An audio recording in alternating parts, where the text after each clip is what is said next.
नमस्कार साथियों, पुनः एक बार आपके बीच आया हूं मैं 22 अक्टूबर 2024 से करंट अफेयर्स लेके। देखिए, संघर्ष करना है, मेहनत करना है और लक्ष्य अगर हमें अपना प्राप्त करना है। मेहनत से डरोगे, हौसले हार दोगे तो कभी भी जीवन में सफलता प्राप्त आपको होगी नहीं। हमने भी आज जो कुछ मुकाम हासिल किया गया वो सब अपनी मेहनत पर और अपनी निरंतर संघर्ष के बदौलत ही आज हम यहाँ खड़े हैं। उसके पीछे केवल और केवल परिश्रम है। किस्मतें के भरोसे बैठने वाले कभी भी अपनी मंजिल को प्राप्त नहीं कर पाते। और अपने आप को मोटिवेट रखें। मोटिवेशन हमेशा अंदर से आना चाहिए, बाहर तो सिर्फ क्षणिक होता है, दो पल के लिए होता है। चलिए देखते हैं हमारा पहला प्रश्न क्या है। अंतर्राष्ट्रीय सौर गठबंधन सभा, अंतर्राष्ट्रीय सौर गठबंधन सभा का 7वां सत्र कहाँ आयोजित किया जाएगा? ये अंतर्राष्ट्रीय सौर गठबंधन सभा एक संगठन है जिसका 7वां सत्र होना है। वो कहाँ पर होगा? तो सही आज का आंसर क्या है? वो नई दिल्ली में होने वाला है। देखिए, दुनिया के विभिन्न देशों ने और खासतौर पे भारत ने इस क्षेत्र में फ्रांस के साथ मिलकर प्रयास किया था कि जो सौर ऊर्जा से विद्युत निर्माण करने के लिए टेक्नोलॉजी हर देश की अपनी अपनी है। हम सभी लोग मिलकर के एक ऐसा कार्यक्रम करें जिससे आपस में एक दूसरे की टेक्नोलॉजी को साझा कर सकें, जिससे कि ज़्यादा से ज़्यादा उन्नत तकनीकी विकसित हो और हमारे लिए एक स्वच्छ ऊर्जा का स्रोत उपलब्ध हो पाए। इस उद्देश्य से किया गया था।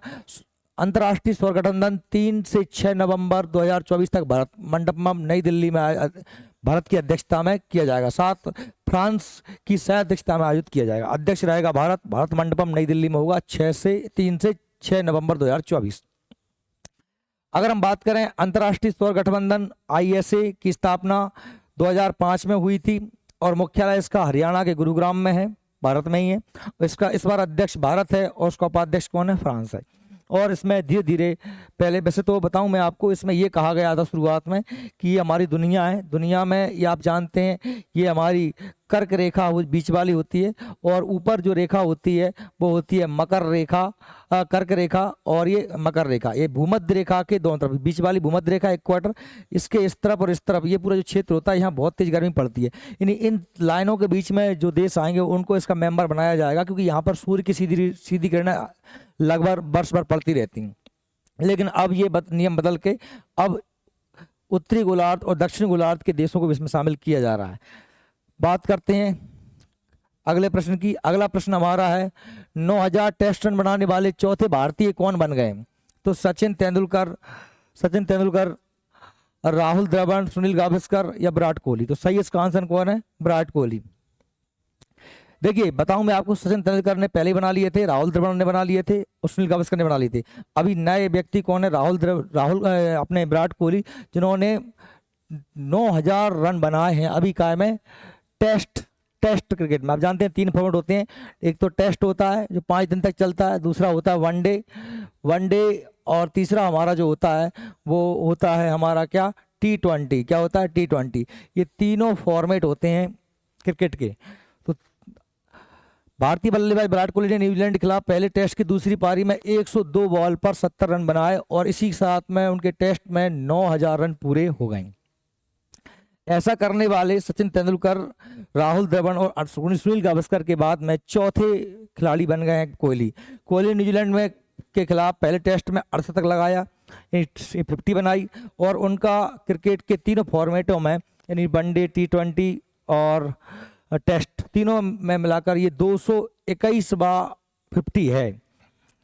कोहली तीनों फॉर्मेट में सबसे ज़्यादा 50 रन बनाने वाले दूसरे क्रिकेटर बन गए। आप जानते हैं पहले नंबर पे कौन है? सचिन तेंदुलकर का वनडे, टेस्ट और T20 में कुल मिलाकर सबसे ज़्यादा 50 और शतक हैं। दूसरे नंबर पे कौन है? कोहली। सबसे आगे कौन है? सचिन तेंदुलकर। बात करते हैं अगले क्वेश्चन की।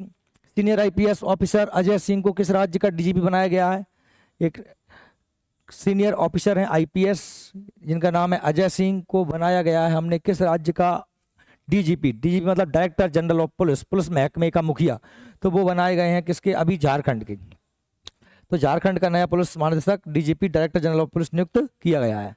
झारखंड की बात आई, झारखंड के कुछ प्रश्नोत्तर की बात करते हैं। तो झारखंड में हम कहते हैं राजधानी क्या है? रांची है। मुख्यमंत्री हेमंत सोरेन है। राज्यपाल तो उस गंगवार हैं।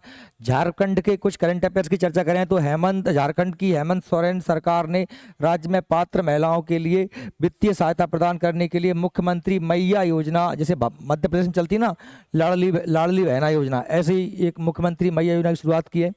भारत का सबसे बड़ा हाईटेक कोर्ट कौन सा बन गया है? Jharkhand high court, Ranchi high court बन गया है जस्टिस एस चंद्र राव के नेतृत्व में। झारखंड दिव्यांग विद्यार्थियों के लिए पूर्वी भारत का पहला विश्वविद्यालय स्थापित करेगा। जो दिव्यांग हैं, विकलांग बच्चे होते हैं, उनके लिए अलग से यूनिवर्सिटी बना रहा है झारखंड। भारत का पहला कोयला गैसीकरण पायलट प्रोजेक्ट झारखंड में स्थापित किया जा रहा है। तो ये झारखंड के कुछ एक्स्ट्रा फैक्ट्स थे, आप अच्छे से याद कर लीजिएगा। क्वेश्चन नंबर 4 है, राष्ट्रीय महिला आयोग की नए अध्यक्ष की नियुक्ति किया गया। जब भी किसी आयोग अध्यक्ष बदलते हैं, अधिकारी कर्मचारी बदलते हैं, बड़े ऑफिसर, तो उन्हें हमें अच्छे से याद करना है, क्योंकि हमारे करंट अफेयर्स के महत्वपूर्ण प्रश्न बन जाते हैं। तो इसका सही आंसर क्या है? विजय किशोरी राहटकर, या फिर रेखा शर्मा, गीता गोपीनाथ, या अन्नपूर्णा देवी। तो इसका सही आंसर है विजय किशोरी राहटकर। ये जी हमारी विजय किशोरी राहटकर हैं। तो विजय किशोरी राहटकर को राष्ट्रीय महिला आयोग NCW का नया अध्यक्ष बनाया गया।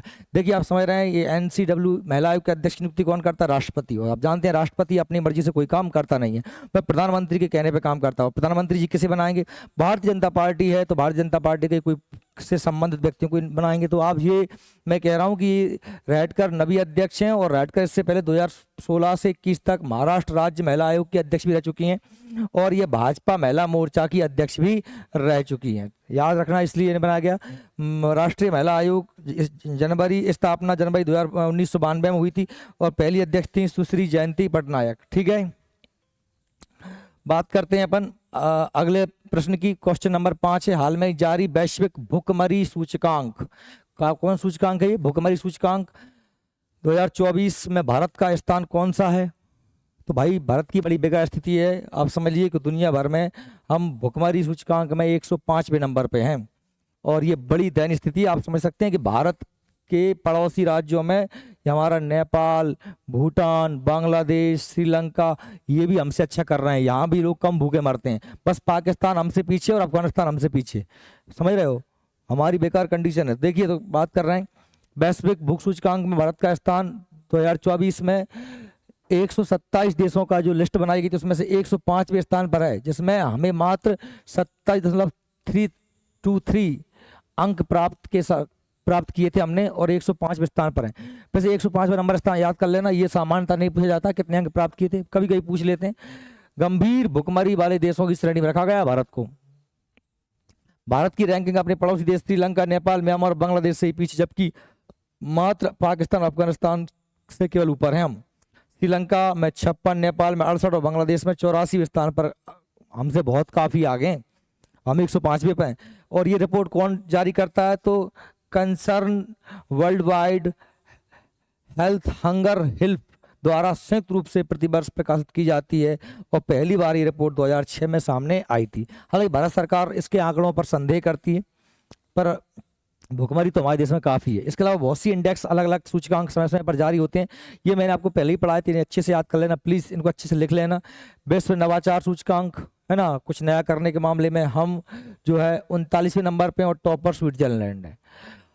और हैप्पीनेस, खुश रहने के मामले में हम 126वें नंबर पर हैं, और टॉप पर फिनलैंड है।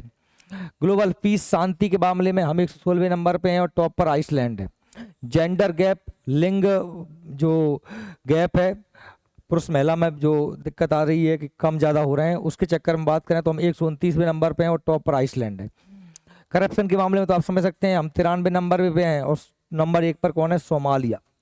करप्शन, भ्रष्टाचार। और लॉजिस्टिक परफॉर्मेंस इंडेक्स की बात करें तो भारत का स्थान 38 नंबर पर, पहले नंबर पे कौन है? सिंगापुर। और फ्री प्रेस फ्रीडम, मतलब हमारे यहाँ की न्यूज को कितनी स्वतंत्रता है? स्वतंत्र न्यूज अपनी मर्जी से समाचार पत्रों में खबरों को छाप पाए, स्वतंत्रता मिलने में हम 159वें नंबर पे, और टॉप पर है कौन? नॉर्वे। बात करते हैं अगले क्वेश्चन की। सुप्रीम कोर्ट नई दिल्ली में स्थापित न्याय की देवी की नई मूर्ति बनाने वाले शिल्पकार कौन है? मैंने ये कल के क्वेश्चन में आपको बताया था कि न्याय की मूर्ति को बदल दिया गया है। पहले उसकी एक हाथ में तलवार और एक हाथ में तराजू हुआ करती थी, आंखों में पट्टी होती थी। हमारे मुख्य CJI चंद्रचूड़ जी ने अभी इसको बदल दिया गया है। क्या बदल कर दिया गया? इस मूर्ति में कुछ चेंजेस हुए हैं। आंखों से पट्टी हटा दी है, मतलब कानून अंधा नहीं है। तलवार हटा दी है, तलवार की जगह संविधान पकड़ा दिया है, और तराजू वैसी की वैसी है, यानी इस प्रकार की मूर्ति आ गई। ये मूर्ति का जो डिजाइन करने वाले व्यक्ति कौन है? विनोद गोस्वामी है। कौन है? विनोद गोस्वामी। तो देखिए, इस प्रतिमा को जाने माने शिल्पकार विनोद गोस्वामी द्वारा बनाया गया। सुप्रीम कोर्ट में लेडी ऑफ जस्टिस यानी न्याय की देवी की नई मूर्ति लगाई गई है। इस मूर्ति की आंखों से पट्टी हटा दी गई है, जो अब तक कानून के अंधे होने का संकेत देती थी। वहीं इसके हाथ में तलवार की जगह संविधान की किताब दी गई है। इस नई मूर्ति का उद्देश्य संदेश देना है कि देश में कानून अंधा नहीं और इस सजा का प्रतीक नहीं है। मूर्ति के दाएं हाथ में तराजू बरकरार रखा गया है, क्योंकि यह समाज में संतुलन का प्रतीक है। क्वेश्चन नंबर 7वां है, दिल्ली कैपिटल और प्रिटोरिया कैपिटल जैसी टीमों की देखरेख करने वाले JSW स्पोर्ट्स के क्रिकेट निदेशक के रूप में किसे नियुक्त किया गया है? यानी दिल्ली कैपिटल्स, प्रिटोरिया कैपिटल्स जैसी बहुत सारी जो टीमें हैं, उनका एक संगठन है जिसका नाम है JSW, जिनकी देखरेख करता है। इसका नया निदेशक किसे बनाया गया है? तो वो बनाया गया है किसको? आप इन्हें जानते हैं, बोलते हैं दादा। दादा यानी कौन? सौरभ गांगुली। बहुत बेहतरीन खिलाड़ी हुआ करते थे एक जमाने में। अगला क्वेश्चन है, महर्षि वाल्मीकि जयंती के अवसर पर किस राज्य ने सभी आवासीय विद्यालयों का नाम बदलकर महर्षि वाल्मीकि आवासीय विद्यालय कर दिया गया? यानी अपने जितने भी आवासीय, मतलब जहाँ पर बच्चे रहकर पढ़ते हैं उन्हें आवासीय विद्यालय बोलते हैं। जितने भी आवासीय विद्यालय हैं उनका नाम बदलकर क्या कर दिया गया? महर्षि वाल्मीकि आवासीय महाविद्यालय। पता है आपको, अभी 2-3 दिन पहले ही हमारी क्या गई है, महर्षि वाल्मीकि जयंती थी। तो ये काम किया है किसने? कर्नाटक सरकार ने। कर्नाटक सरकार ने अपने सभी आवासीय विद्यालयों को बदल दिया है। वाल्मीकि जयंती पर कर्नाटक के मुख्यमंत्री सिद्धारमैया ने घोषणा की है कि सभी अनुसूचित जाति आवासीय विद्यालय और रायचूर विश्वविद्यालय का नाम बदलकर महर्षि वाल्मीकि के नाम पर रखा जाएगा। सिद्धारमैया ने महर्षि वाल्मीकि को शिकारी से विद्वान बनने की, रामायण लिखने की यात्रा की सराहना की। आपको पता है कि महर्षि वाल्मीकि ने जो है शिकारी हुआ करते थे, और उन्हें एक संत मिले, नारद जी मिले, जिन्होंने समझाया कि शिकार करना गलत है और तुम्हारा पाप केवल तुम भोगोगे, आपके परिवारजन कोई नहीं भोगेंगे। और उन्हें मंत्र दिया राम नाम का। तब से कहा जाता है कि उल्टा नाम जपा जग जाना, वाल्मीकि भय ब्रह्म समाना। तो ये उनकी कहानी थी। बात करते हैं हम अगले प्रश्न की।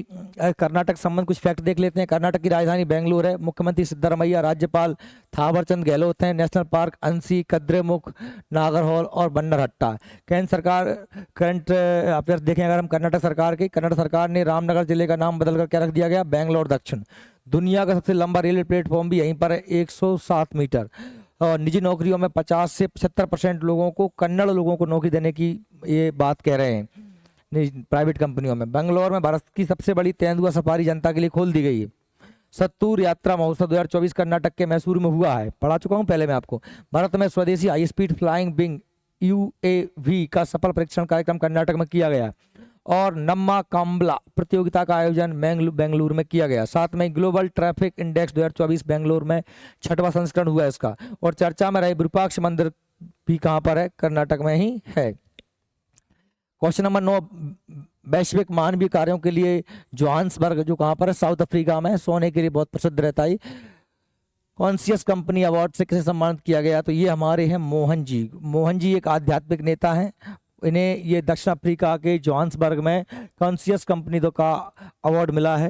ये लिखा है कि सिद्ध मानवतावादी और आध्यात्मिक नेता मोहन जी को 2024 का जोहान्सबर्ग दक्षिण अफ्रीका में आयोजित 90वें कॉन्शियस कंपनी अवार्ड में उन्हें वैश्विक मान के नेतृत्व के लिए विशेष सम्मान से सम्मानित किया गया है।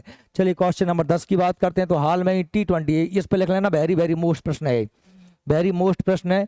T20 वर्ल्ड कप हुआ था महिलाओं का, उसका खिताब किसने जीता है? तो याद रखना महत्वपूर्ण है कि न्यूजीलैंड ने जीता है। जीता किसना है? जीता है न्यूजीलैंड ने जीता है। और हराया किसको है? साउथ अफ्रीका को। साउथ अफ्रीका उपविजेता रहा है। क्या रहा है? उपविजेता। उपविजेता साउथ अफ्रीका रहा है और विजेता रहा है कौन? न्यूजीलैंड। विजेता ये साउथ अफ्रीका का टीम है और ये न्यूजीलैंड की टीम है। ठीक है, तो ये था हमारा आज का करंट अफेयर्स। अच्छे से पढ़ें, स्वस्थ रहें, खुश रहें, प्रसन्न रहें और आप अपने लक्ष्य पर अडिग रहें, हिलें ना। साथ में हमारे इस चैनल पे आप जुड़े थे और आप हमारे करंट अफेयर्स देख रहे हैं, पहली बार अगर आए हैं तो इस चैनल को सब्सक्राइब करें, लाइक करें, शेयर भी कर सकते हैं आपकी इच्छा हो तो।